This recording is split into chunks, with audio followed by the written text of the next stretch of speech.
Assalamualaikum warahmatullahi wabarakatuh. Alhamdulillah hari ini kita akan membahas tentang 5 basic rule of management. Jadi ini bisa dilakukan oleh manajemen apa saja ya, tidak hanya manajemen proyek, tetapi ini adalah 5 basic rule untuk manajemen dan insya Allah ini akan lebih memudahkan kita untuk menggunakan whiteboard. Hari ini saya akan menggunakan whiteboard ya. Mudah-mudahan ini juga sedikit lebih bervariatif aja ya. Oke. Udah kelihatan belum tuh? Oke. Di sini kita akan melihat bahwa yang pertama adalah 5 basic itu, yang pertama adalah planning ya. Ini planning. Jadi planning ini adalah sangat penting sekali ya. Ada 5 hal yang diperlukan dalam planning sebenarnya. Yang pertama adalah tentang work perform ya, jadi ini objektifnya bagaimana pekerjaan itu bisa perform. Kemudian yang kedua, kita harus tahu tentang milestone-nya saja, apa milestone dari proyek kita itu gitu ya. Jadi milestone itu artinya hal-hal penting yang ada dalam proyek, pencapaian penting yang harus dicapai dalam proyek ya. Misalnya kontrak ditandatanganin kapan, kemudian nanti engineering selesai kapan, procurement selesai kapan, construction selesai kapan gitu ya, commissioning kapan, startup kapan misalnya begitu ya, atau lebih detail lagi ada ya. Kemudian yang berikutnya adalah kontingensi ya. Ini kontingensi kadang-kadang kita juga harus melihat dari risk analysis, apa yang paling penting dari proyek ini yang kira-kira bisa menjadi risk, itu harus dimasukkan di dalam kontingensi ya. Dalam membuat planning kita harus membuat seperti itu. Kemudian yang berikutnya itu terkait dengan formal agreement. Formal agreement harus dibikin dengan subkon, dengan vendor-vendor yang memang nanti akan masuk ke dalam proyek kita. Kemudian yang berikutnya adalah project planning. Project planning adalah penjelasan tentang bagaimana rencana kita ini semua ke atas untuk bisa kita kerjakan dan kita tuliskan di dalam sebuah deskripsi, sehingga itu nanti bisa dibaca oleh semua orang yang ada. Oke. Ini adalah planning. Ini yang paling penting sekali. Ya, kemudian yang berikutnya adalah organizing. Organizing ini 2 hal ya, sebenarnya banyak, tetapi kita akan meng-highlightnya ada di 2 hal saja ya. Yang pertama adalah work breakdown structure. Operation structure adalah kita sudah mengorganize pekerjaan-pekerjaan yang akan ada, yang akan muncul di proyek kita ini. Dan yang paling penting, work breakdown structure harus bisa diukur, di-measure. Weight faktornya seperti apa? Ya, biasanya weight faktor akan diambil dari nilai masing-masing pekerjaan tersebut. Ya. Jadi pekerjaan apa misalnya? Kemarin ya, kalau yang paling gampang menikahkan anak gitu misalnya ya. Bagaimana kita harus membreakdown item-itemnya seperti apa ya, bikin schedule. Kemudian di sebelah activity harus kita tulis biaya-biayanya masing-masing.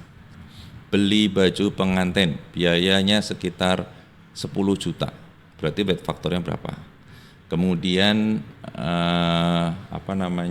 untuk sewa mobil pengantin misalnya berapa juta, berarti itu sudah ada. Nah dari itu semua ditotalkan, nanti kan ada totalnya. Masing-masing biaya tadi yang 10 juta dibagi total, yang 5 juta dibagi total gitu ya. Harus terukur, sehingga ketika kita mencapai capaian di salah satu activity, maka kita akan bisa membuat percentage completion-nya. Kemudian yang berikutnya organizing, kita harus membuat organization chart, yang mana di situ kita harus menginformasikan tentang siapa yang akan terlibat dalam proyek ini dan apa fungsi dan tanggung jawabnya. Nah, yang berikutnya adalah staffing. Staffing ini saya juga memasukkannya 2 hal. Yang pertama adalah tentang selecting staff. Ya, selecting staff ini nanti harus dibantu juga dengan head office. Ya, yang sesuai dengan proyek ini, yang punya pengalaman dengan proyek ini, yang punya experience dengan proyek ini siapa. Nah, ini yang harus dimasukkan. Ya, syukur-syukur ya yang mereka sudah pernah menggarap proyek sejenis. Kemudian socialization program planning ini ya, WBS ini ke seluruh staff. Ini perlu. Jadi bagaimana planning kita terhadap proyek ini. Kemudian pekerjaan-pekerjaannya apa di WBS ini. kemudian siapa-siapa saja yang terlibat dalam ini dan bagaimana nanti interaksinya, itu adalah masuk di staffing. Oke, kemudian kita beralih ke sebelahnya. Oke, nah di sebelahnya di sini ada directing, ya, ada directing. Ini directing ini can do attitude. Jadi kita harus menciptakan attitude kita bisa, ya, gitu ya. Kita bisa ini untuk memotivasi karyawan bahwa mari kita selesaikan semua masalah ini sebaik-baiknya, semaksimalnya ikhtiar, memaksimalkan ikhtiar. Kemudian yang berikutnya adalah communication. Ya, directing, communication. Untuk apa communication? Communication biasanya adalah untuk mencari input.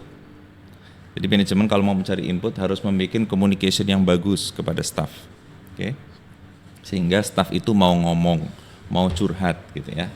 Sehingga tidak ada masalah-masalah yang surprise.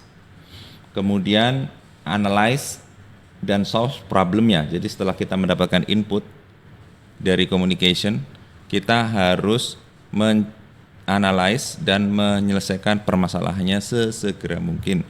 Ya, apakah kita melibatkan orang, ya, directing ke orang siapa, ya, dan lain sebagainya, atau melakukan delegasi, ya, untuk menganalisa dan men-solve gitu. Kemudian yang nomor 5 adalah controlling. Ya, controlling itu yang paling penting apa? Record. Jadi setiap apa yang sudah kita lakukan itu harus kita record. Ya, kalau yang di project ini, apa yang akan kita lakukan? Ya, jadi dari catatan menuju ke pelaksanaan.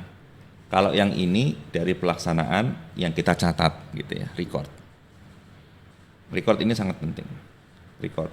Baik record di dalam minute of meeting, record di dalam progress, record di dalam apa saja, ya, komunikasi ke klien, komunikasi ke vendor, komunikasi ke subkontraktor, komunikasi ke head office, semua di record.